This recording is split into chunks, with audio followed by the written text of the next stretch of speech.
Carbide ആയിരുന്നു എന്നുള്ള വാർത്തകളാണ്.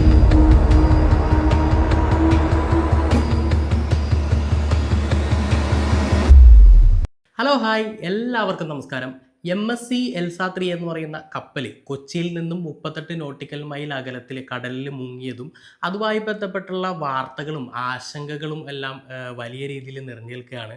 ഈ കപ്പലിനകത്ത് 640 കണ്ടെയ്നറുകൾ ഉണ്ടായിരുന്നുവെന്നും ആ 640ൽ 13 കണ്ടെയ്നറുകളിൽ വലിയ അപകടകാരികളായിട്ടുള്ള രാസവസ്തുക്കൾ ഉണ്ടായിരുന്നു എന്നൊക്കെയുള്ള വലിയ രീതിയിലുള്ള വാർത്തകളൊക്കെ പുറത്തു വരുന്നു. അത് ലിക്വിഡ് രൂപത്തിലുള്ള അല്ലെങ്കിൽ വാതക രൂപത്തിലുള്ള പല രാസവസ്തുക്കളാണെന്നൊക്കെയുള്ള രീതിയിൽ വാർത്തകളും അഭ്യൂഹങ്ങളൊക്കെ പരക്കുന്നുണ്ട്. വിദഗ്ധരായിട്ടുള്ള ആളുകളിൽ നിന്നൊക്കെ പുറത്തു വരുന്ന വാർത്തകൾ വെച്ചിട്ട് അതിന്റെ പിന്നാമ്പുറം നമ്മൾ തേടി പോകുമ്പോൾ അതിൻ്റെ ഉള്ളിലുള്ള വസ്തുക്കളൊക്കെ വെച്ചിട്ട് കേരളത്തിന്റെ പരിസ്ഥിതിയെ അതുപോലെ തന്നെ ജനജീവിതത്തെയും ബാധിക്കാവുന്ന തരത്തിലുള്ള എന്താ പറയുക രാസവസ്തുക്കളാണ് അതിനുള്ളിൽ നിന്ന് ഉള്ളിലുണ്ടാവുന്നുള്ള വാർത്തയൊക്കെയാണ് പുറത്തു വരുന്നത്. അപ്പോൾ അതെന്തൊക്കെയാണ് എന്നുള്ളതാണ് നമ്മളിന്ന് നോക്കുന്നത്. യഥാർത്ഥത്തിൽ ഈ 13 കണ്ടെയ്നറുകൾക്കകത്തും എന്താണെന്ന് ബന്ധപ്പെട്ട അധികാരികൾ ആരും പുറത്തുവിടുന്നില്ല. അതിലൊരു ദുരൂഹത ഉണ്ടെന്നുള്ളതാണ് ഇപ്പോൾ ചർച്ചാ വിഷയമായിട്ട് വന്നിട്ടുള്ളത്. എന്താ പറയുക, ചരക്ക് സേവന പ്രൊജക്റ്റിലുള്ള ആളുകൾ അല്ലെങ്കിൽ ദുരന്ത നിവാരണ വകുപ്പിലുള്ള ഇതിൻ്റെ ബന്ധപ്പെട്ട അധികാരികളോ അല്ലെങ്കിൽ അങ്ങനെയുള്ള ഇതിൻ്റെ പ്രധാനപ്പെട്ട ആരും തന്നെ ഈ കണ്ടെയ്നറുകൾക്കകത്ത് എന്ത് തരം രാസവസ്തുക്കളാണ് അല്ലെങ്കിൽ ഇന്നിന്ന സാധനങ്ങളാണ് ഈ കണ്ടെയ്നറുകൾക്കകത്ത് ഉണ്ടായിരുന്നതെന്നുള്ള ഒരു തരത്തിലുള്ള വാർത്തകളും പുറത്തുവിടുന്നില്ല. അവർ കൃത്യമായിട്ടുള്ള എന്താ പറയുക ജാഗ്രത പാലിക്കണം എന്നുള്ള രീതിയിൽ ഇത് പൊട്ടിത്തെറിക്കാൻ സാധ്യതയുണ്ട്. അങ്ങനെയുള്ള ജാഗ്രത പാലിക്കണം എന്നുള്ള കൃത്യമായ വിവരങ്ങൾ പ്രത്യേകിച്ച് മത്സ്യത്തൊഴിലാളികൾക്കും അതുപോലെ തന്നെ വാസികൾക്കൊക്കെ നൽകുന്നുണ്ട്. പക്ഷേ ഇത് കൃത്യമായൊരു കണക്ക് ഇതിനകത്ത് എന്തൊക്കെയാണ് ഉള്ളതെന്നുള്ള കാര്യങ്ങൾ പുറത്തുവിടുന്നില്ല. അതിലും എന്തൊക്കെയോ ദുരൂഹതകളുണ്ട് എന്നുള്ളതാണ് ഇപ്പോൾ ചർച്ച ചെയ്യപ്പെടുന്ന പ്രധാന വിഷയം. പ്രത്യേകിച്ച് ഇത് ചരക്ക് നീക്കവുമായി ബന്ധപ്പെട്ട് പ്രത്യേകിച്ച് കടൽ മാർഗം വഴിയുള്ള ചരക്ക് നീക്കവുമായി ബന്ധപ്പെട്ട് എന്താ പറയുക ഒരുപാട് അന്താരാഷ്ട്ര ചട്ടങ്ങളൊക്കെ ഉണ്ട്. ഈ ചട്ടങ്ങളൊക്കെ ലംഘിച്ചുകൊണ്ടാണ് പലപ്പോഴും ചരക്ക് സേവനങ്ങളൊക്കെ നടക്കുന്നത്. എന്താ പറയുക IMDG പോലെയുള്ള പ്രധാനപ്പെട്ട ചട്ടങ്ങളൊക്കെ ഉണ്ട്, അന്താരാഷ്ട്ര തലത്തിലുള്ള ചട്ടങ്ങൾ. ഈ ചട്ടങ്ങളൊക്കെ ലംഘിച്ചുകൊണ്ടാണ് പ്രത്യേകിച്ച് MSCയിൽ പെടുന്ന കപ്പലുകൾ പോലും പല സ്ഥലത്തും ഈ പറയുന്ന 98-ലും അതുപോലെ തന്നെ 2005-ലോ മറ്റൊക്കെ ആയിട്ട് ശ്രീലങ്കയിലും ന്യൂസിലാൻഡിലും ഒക്കെ ആയിട്ട് MSCയുടെ തന്നെ പല കപ്പലുകൾ ഇതുപോലെ തന്നെ അപകടത്തിൽ പെട്ടിട്ടുണ്ട്. അന്താരാഷ്ട്ര ചട്ടങ്ങളൊക്കെ ലംഘിച്ചുകൊണ്ടാണ് ഇത്തരത്തിലുള്ള കടൽ മാർഗമുള്ള ചരക്ക് സേവനങ്ങൾ ചരക്ക് നീക്കങ്ങളൊക്കെ നടക്കുന്നത് എന്നുള്ള ഒരു ചർച്ചയും ഇതിന്റെ ഭാഗമായിട്ട് കൂട്ടിച്ചേർക്കണം. അപ്പോൾ നമ്മളിന്ന് നോക്കുന്നത് ഈ പറയുന്ന 13 കണ്ടെയ്നറുകൾക്കകത്ത് എന്താണ് വിദഗ്ധരായിട്ടുള്ള ആളുകളുടെ ഭാഗത്തുനിന്ന് പുറത്തു വരുന്ന വാർത്തകളൊക്കെ വെച്ച് അതെന്താണെന്നും അത് എത്രത്തോളം നമ്മുടെ ജനജീവിതത്തെ ബാധിക്കുമെന്നും പ്രത്യേകിച്ച് കടൽ നിവാസികളും മത്സ്യബന്ധനത്തിന് പോകുന്ന ആളുകൾക്ക് മാത്രമല്ല നമ്മുടെ കേരളത്തിലെ എല്ലാവർക്കും എന്താ പറയുക ഒന്നല്ലെങ്കിൽ മറ്റൊരു രീതിയിൽ ഇത് നന്നായിട്ട് ബാധിക്കും. 13 കണ്ടെയ്നറുകൾക്കകത്ത് അതിൽ 12 എണ്ണത്തിൽ ഈ പറയുന്ന കാൽസ്യം കാർബൈഡ് ആയിരുന്നു എന്നുള്ള വാർത്തകളാണ് പുറത്തു വരുന്നത്. അതുപോലെ തന്നെ ഒരു കണ്ടെയ്നറുകൾക്കകത്ത് ഒരു 84 ടണ്ണോളം ഡീസലും അതുപോലെ തന്നെ ഒരു 367 ടണ്ണോളം ഫർണസ് ഓയിലും ഉണ്ടായിരുന്നു എന്നുള്ള കണക്കുകളാണ് പുറത്തു വരുന്നത്. അപ്പോൾ ഇതൊക്കെ സത്യമാണെന്നുണ്ടെങ്കിൽ കേരളത്തിലെ ജനങ്ങളുടെ ജീവിതത്തിലേക്ക് വലിയ രീതിയിലുള്ള എന്താ പറയുക ജനജീവിതം ദുഷ്കരമാവുന്ന രീതിയിലുള്ള കാര്യങ്ങളായിരിക്കും സംഭവിക്കാൻ പോകുന്നത്. കാരണം അതൊരു രീതിയിലല്ലെങ്കിൽ മറ്റൊരു രീതിയിൽ ഈ പറയുന്ന കടൽ വിഭവങ്ങൾ മത്സ്യമായിക്കോട്ടെ അതുമായി ബന്ധപ്പെട്ട് ഉണ്ടാകുന്ന പരിസ്ഥിതിയുമായി ബന്ധപ്പെട്ടുള്ള പ്രശ്നങ്ങളായിക്കോട്ടെ, അപ്പോൾ ഇത് ഒരു രീതിയിലല്ലെങ്കിൽ മറ്റൊരു രീതിയിൽ കേരളത്തിലെ ജനങ്ങളെ ബാധിക്കുന്ന തരത്തിലുള്ള കാര്യങ്ങളാണ് ഇത് സത്യമാണെന്നുണ്ടെങ്കിൽ. അപ്പോൾ ഈ കാൽസ്യം കാർബൈഡിനെ കുറിച്ച് പറയുകയാണെന്നുണ്ടെങ്കിൽ കാൽസ്യം കാർബൈഡും അതുപോലെ തന്നെ കടലിലെ വെള്ളവും തമ്മിൽ ചേർന്ന് കഴിഞ്ഞാൽ ഉണ്ടാകുന്ന രാസപ്രവർത്തനം അത് ഒരു ചെറിയ കാര്യമല്ല.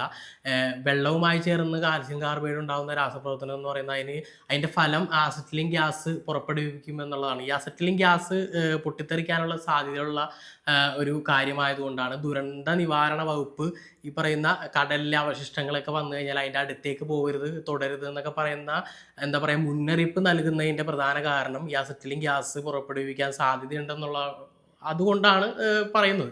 ഈ കാൽസ്യം കാർബൈഡിന്റെ സാന്ദ്രത പോലും 2.22 ഗ്രാം എന്നാണ്.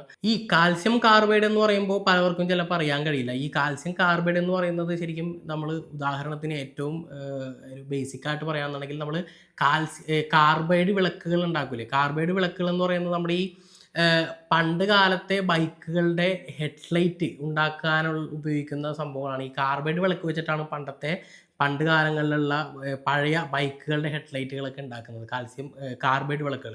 അപ്പോൾ ഇതിനകത്ത് ഉപയോഗിക്കുന്ന പ്രധാനപ്പെട്ട ഒരു വസ്തുവാണ് കാൽസ്യം കാർബൈഡ് എന്ന് പറയുന്നത്.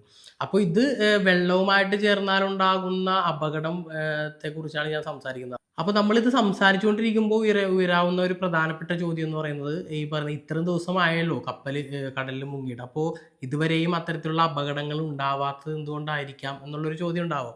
അപ്പോൾ അതിന് പ്രധാനപ്പെട്ട മറുപടി എന്ന് പറയുന്നത്, ഈ പറയുന്ന ഈ കണ്ടെയ്നറുകൾക്കകത്ത് പല വിധത്തിലുള്ള കേസുകളിലായിട്ടായിരിക്കും ഈ പറയുന്ന കാൽസ്യം കാർബൈഡ് ആയിക്കോട്ടെ അല്ലെങ്കിൽ മറ്റ് രാസവസ്തുക്കളായിക്കോട്ടെ സൂക്ഷിച്ചിരിക്കുക.